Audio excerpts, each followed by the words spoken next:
بسم الله الرحمن الرحيم. الحمد لله رب العالمين وبه نستعين على أمور الدنيا والدين وصلى اللهم وسلم على سيدنا محمد وعلى آله وصحبه أجمعين.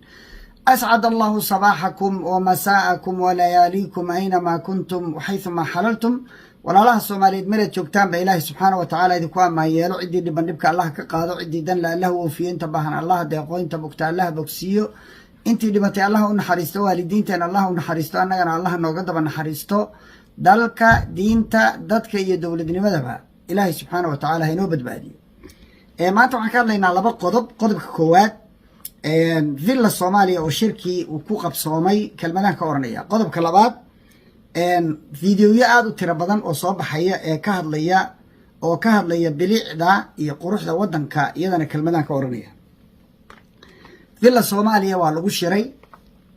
Villa Soomaaliya waa karaamiyo sharaf. wax mushkila ah oo dhacayna ma jiraan.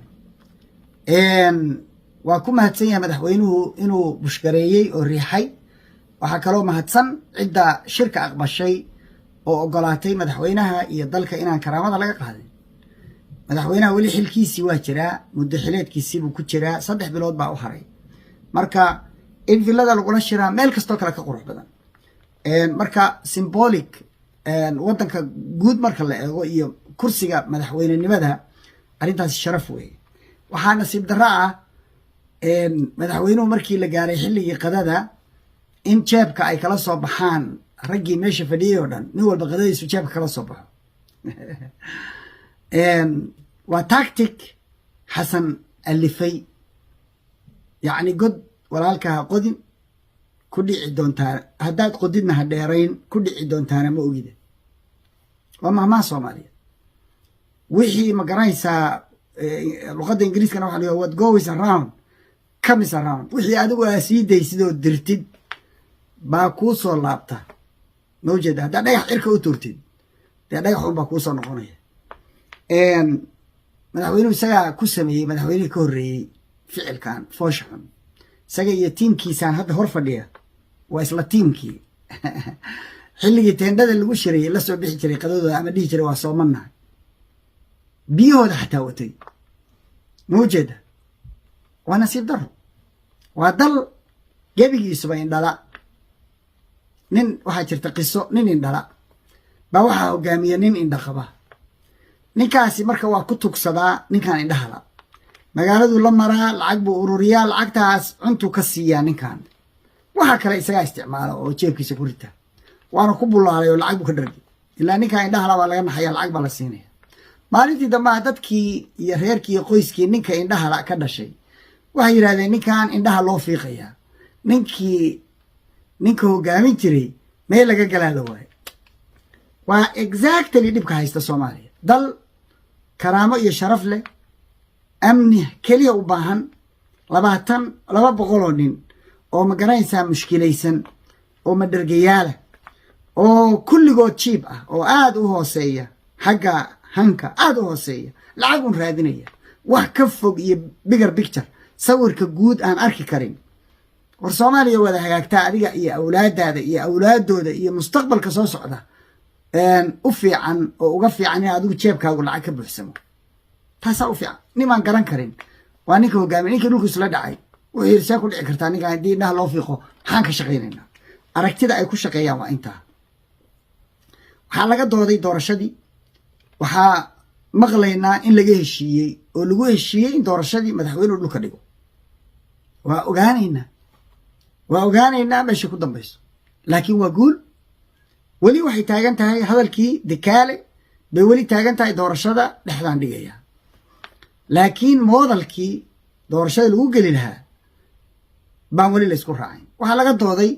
maamul goboleedyadu doorashaha qabsadeen 3 ah oo aan doorashada qabsan sanad iyo bar ilaa 2 sano lasoo dhaafay. muddo xiloodkoodii dhammaaday ku jooga bilaa mandate la-aan ku jooga. madaxweynuhuna mas-uul ka yahay unilateral keligiis uu yidhi anaa idiin kordhiyay muddada iska jooga. iyaguna iska joogeen. dadkii shacabka ahaa ee meesha deganaa gobolada deganaana aysan ka dhiidhiyin arrintaas oo aanay diidin oo aqbaleen. wuxuu yidhi madaxweynuhu doorashan ka qabanaya. wuxuu rabaa inuu iskaga lifaaqo oo lagala shaqeeyo kuwaanu ay aqbalaan. oo maxaa kuwaan ka galay? inuu iskaga lifaaqo midii deegaamada oo siiti koonsalada degmooyinka iyo tuulooyinka maamuli lahaa iyo meeyaradii inuu ku dhex qariyo xildhibaanadii federaalka ahaa ee doorashada dadban dooran doonay madaxweynaha ee teendhada tegi lahaa inuu isagu la soo baxo saddexda gobolba aqliyadaas uu wataa madaxweynuhu waxaa lagu yidhi maya toodii dadbanayd bay aadayaan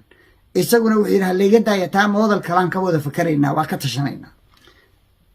malugjiidkiiba oo wuxuu rabaa waqtigu inuu ku dhammaado maalin walba inta laysu yimaado waa isu soo noqonaynaa waa ka tashan doonaa waa isu soo noqonaynaa waa ka tashan doonaa lugjiidkii naloo ka sheegay madaxweynaha ilaa may inuu gaarsiinayo miyaa mise daacad bay ka tahay ilaahay waxaan ka barya inuu daacad ka dhigo dadkoo dhanna waxaan leeyahay ramadaan baa lagu jiraaye ilaahay barya laba arrimoodba inuu sameeyo inuu dalka roob ka di'iyo ilaahay subxaana wa tacaala ummadda raxmad u shubo iyo inuu ilaahay subxaana wa tacaala kuwaas ilaahay taladeeni gacanta u geliyey inay ku heshiiyaan dalka meesha dhaanta in loo kaxeeyo kelmadda intaasan ka oranaya kelmadda labaad qodobka labaad waxaan arkayaa fiidiyoyo isdaba socda oo ilaa jubbada hoose meesha ugu shishaysa ilaa lughaya dhallinyara kasoo duubayso dibadaha ka yimi oo si fiican fiidiyoyo macnale u duubaya qaar badan waxaa ka hadlaysan video bay duubayaan wax xog ah iyo wax hadala oo ku jira ma jiro music bay saarayaan waa useless cid wax ka fahmaysa oo ka faaiideysan meelay tahay lama yaqaan wax hal qoraal ku qoran waa magaalo hebla qaarkood si fiican oo macnale sida ninka la yiraahdo xaaji dir iyo niman dhalinyaro ah oo kale nimankaasi si fiican oo macnale ayay u soo duubeen fiidiyoyo sharaf leh oo ka hadlaya taariikhda magaalada macnaha magaalada qiimaha magaalada barwaaqada agtaala tuuladaas maxaan ku irahdaa buuraha xataa waxaan aragnay dekado ilaahay dabiiciya oo u baahan keliya in la qorqoro hoos loo qodo la dheereeyo godka si marka hoos u qodanoo meel fog gaaraya uu ugu soo xiran karo keliya u baahan iyo laami in loo falo lacagtaa ay siyaasiyiintaasi boobayaan oo aysan weligood ka dhargeyn kana barwaaqoobeyn lacagtaa iyada abaa u baahan dhulka in lagu dhiso oo laamiya loo dhiso oo magaalooyinkaasi ay waxaan arkay magaalo la yidhi meesha keliya u furan waa badda waxaa laba gaari baa la keenay magaaladan labada gaari magaalada unbay dhex joogi karaan meel kale ma aadi karaan markii horena doon baa lagu keenay ma ujeeda magaaladaas in waddo loo falo bay u baahan tahay waxaan arkay oo kale biyo dhacaya oo saa u shubmaya meelo ay webi biyo macaana iyo biyihii badda ay isgarab socdaan biyihii macaanaa oo ayl iyo murcanyo badda ku darmaya baan aragnay waxaa loo baahan yahay in xal loo helo magaalooyinkaas biyaha daadanaya ka dhaansanaya caaga ku dhaansanaya all they need 100,000 lacag ka yar baa lagu maalgelin karaa waxaa loo gelin karaa tuubo solar yar la saaro oo diiniba lagu rakibo oo biyahaas ay haan ku shubmaan kore kadibna ay tuubooyinka raacaan oo dadka guryahooda ugu tagaan khalaas lacag biyo firiya ay ku helaan iyagoo gurigooda jooga meeshay caagad kusoo dhaansan lahaayeen intaasi u baahan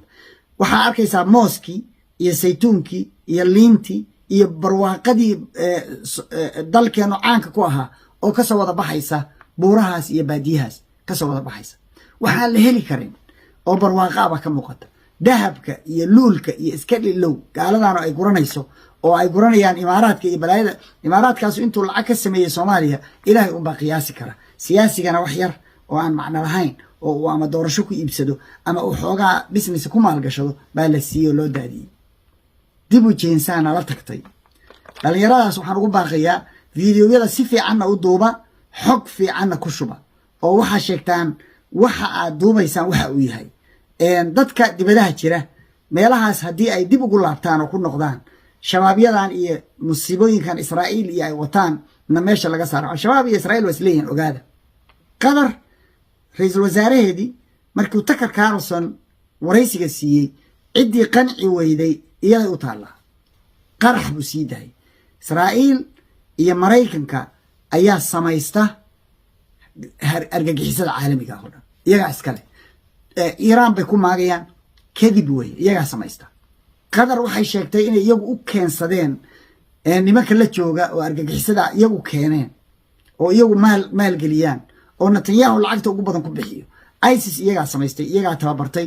waxaa sameeyey netanyahu baa sameeyey kadib markay ku qabsadeen ciraaqna waa burburiyeen oo waa tuureen oo ay waxay ciraaq iyo syria meelba ku baaba'asheen bay iyagiina ka takhaluseen and that's what they do. hadda waxaa qaylinaya nin israa'iili oo qaylinayaan arkay muxuu ka qaylinaya wuxuu turki waa iiraantii labaad waxaa samaysmay buu yiri turki iyo nuclear power waddan ah oo bakistan la yiraahdo qatar sacuudi arabia oo ah labadooduba lacagtii dhaqaalihii adduunka oo dhan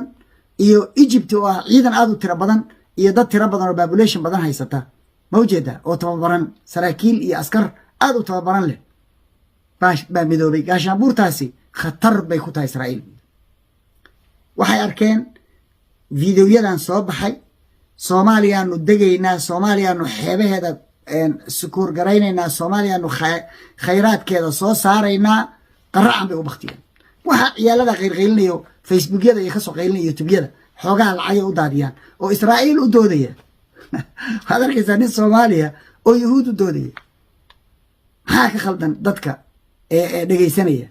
markaad aragtid inuu Israa'iil difaacayo iyo imaaraad markiiba waa inaad ka hartaa tiraahdaa mujrim baad hadda turki waxaana lagu sheegayaa waa gumaysi waa cadow waa soo duulay waa ina qabsanayaa fake news barwaaqo ka dhargaya percentage-ka la siiyey baa ku filan oo ka badan adna barwaaqaad ka dhargaysaa xoog baa u baahan tahay intaan cageena ku istaagayno ciidamadeenuna ay dalka qabsanayaan lana wareegayaan awoodda iyo maamulka iyo difaaca dalka waxaan u baahannahay cidna taageerto walaal ah dadkaas marka soo gurmaday oo danahooda iyo kuweenu iswaafaqeen aan ka faa'iidaysano jaanisku marbu ku soo maraa waa qof lacag haysta iyo qof xirfad yaqaan oo intay isu yimaadeen uu yiri war lacagta idii baan ku shaqeeyay lacag baan ka soo saarayaa faa'iidadana waa qaybsanaynaa hadduu yeelo dee labaduba waa baraarayaan hadduu diidana labaduba midna lacagtiisu iska haysanaya waxba ugu darmimayaan kan kalena waa shaqo la'aan iyo xirfadiisu iska haysanaya laakiin caqligaa la rabaa inuu shaqeeyo maanku ha taliyo maskaxdana ha la shiilo dadka dibadaha jooga way maal gashan lahayn guriyay ka dhisan lahayn deegaanay ka samaysan waxaa laga samayn karaa meelaha qaarkood hoteelo dalxiis caalamku markay arkeen waaba qaracmeenba garbage bay lahayn war Soomaaliya garbage maaha ba hadda meel walba wareegaysa maxaa yeelay waxaan lama soo bandhigin marna lama tusin dowladuhu waa qarinaya Soomaaliya oo dhan inay barwaaqo tahay gees ilaa gees baa soo baxday meel abaaraba aysan jirin meel walba ay barwaaqo tahay nicmana taalo waa la yaaban yahay hoteelo 7 star laga furi karaa millions of dollars baa laga samayn karaa kaliya waxaa loo baahan airport yar baa loo sameynaya dekedaha ka wada samaysmaya meel walba deked bay yeelanaysaa meel walbana airport bay yeelanaysaa meel walbana ruudad dibadaha ka soo galo international airport ah baa ka samaysmaya ma ujeeda marka barwaaqa loo dhacayaa aqligu ha taliyo dhalinyaraha loo baahan yahay qabsata oo la wareegta caalamka kuwa wax duubaya 75% iyo ka badan dadka Soomaaliya ku nool ama Soomaalida ah waa dad dhalinyaro oo 50 sano ka yar waa dadka loo baahan yahay inay qabsadaan hoggaanka iyo maamulka iyo talada khayr badan baa idin rajeynaya insha Allah taala waa ka baxaynaa barwaaqana u gudbaynaa dadka dhageysanaya dhamaantood maadaama ay Ramadaan tahay laba arrimood ba Ilaahay ka barya inuu Ilaahay roob daadiyo ummadda faqriga iyo gaajada ka qaado meelahaas biyaha leh oo fiidiyoyada soo saarayaan dadku ha aadeen dadka reer miyigaana waxaan kula talinayaa dee ha sugin ilaa naftu kaa dhacda gaajo markaa aragtid haraad iyo gaajeen xoolaha ha ku agbaqtiyeen xoolaha inta ka haysid meel magaalo ama tuulo ah meesha kuugu dhowgeen tuulada iska ag joogeen iyagu ha baqtiyeen oo gaajo u baqtiyeen marka adigu baqtiyeen ama caruurtu ka baqtiyeen ma ujeeda daaq male yeelkeed iyo daaq laha waxay cunaan way helayaan badar baaba la siin doonaa dadka idin gurmanaya laakiin magaalada taga oo biyo caba at least oo cunto cuna dadka Ilaahay loo bariyo roob inuu u diiyo abaartana ka qaado Ilaahay subhanahu wa ta'ala waxaan ka weydiisanaynaa inuu roob caama Soomaaliya oo dhan ka shubo abaarahana ka dulqaado qodobka labaad nimankaas Ilaahay taladeena gacanta u galiyo 200 oo madargayaasha inuu Ilaahay waafajiyo dalka inay meesha uu joogo meel ka fiican u dhaqaajiyaan intaasaan oranayaa billahi tawfiiq salaamu calaykum wa rahmatullahi